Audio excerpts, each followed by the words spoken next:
యూదులు మేము సిద్ధంగా ఉన్నాము, మాకు ఆలయం కట్టడం పెద్ద సమస్య కాదు అంటున్నారు. వాళ్ళు ఎంత అలర్ట్ అండ్ రెడీగా ఉన్నారో చూడండి. బహుశా రాజకీయ పరిస్థితులు వాళ్ళని ఆపుతుందనుకుంటున్నాను.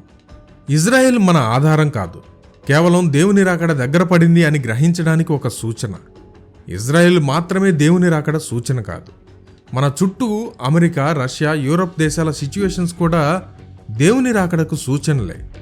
మనం ఇజ్రాయెల్ విషయాలు గమనిస్తూ మిగతా దేశాల పరిస్థితి, వారు ప్రవచనంలో ఎలా భాగం అయి ఉన్నారో గమనించడం లేదు. వాటి గురించిన విషయాలు మన ఛానల్లో ఉన్నాయి, అవి కూడా చూడండి. ప్రస్తుతం ఇజ్రాయెల్ దేశం సిద్ధమైంది. ఈ మాట వినడానికి చాలా బాగున్నా కానీ వాస్తవానికి సిద్ధపడాల్సింది క్రీస్తు ద్వారా ఆత్మ సంబంధ విశ్వాసులమైన మనం. ఈ విషయాలన్నీ మనం ఎంతో దూరం లేము అని చెప్తున్నాయి. రాకడ సమయం చాలా క్లోజ్ అయింది అని గమనించాలి. అలా అని వైరల్ అవుతున్న విషయాలను బట్టి కంగారు పడకండి, భయపడకండి. మన వరకు ఈ విషయాలు వస్తున్నాయి అంటే మెలకువగా ఉండాలి అనే సంకేతం లాంటిది తప్ప మనల్ని భయపెట్టాలని కాదు. ప్రపంచంలో ఎక్కడెక్కడో ఉన్న విషయాలను మీ ముందు పెట్టడానికి ఎంతో మంది ప్రయాసపడుతున్నారు. ఇవన్నీ కూడా క్రైస్తవులైన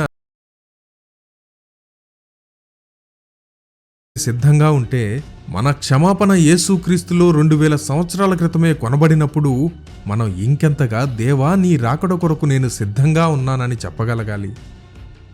యూదుల సిద్ధపాటు 3వ మందిరానికి, క్రీస్తు విరోధి రాకకైతే మన సిద్ధపాటు ఈ భూ సంబంధమైన దేహంలో నుండి విమోచన పొంది మేఘాల మీద కొనిపోబడడానికి, నిజమైన క్రీస్తుని కలుసుకోవడానికి.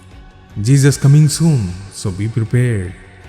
Jesus coming soon, so be prepared.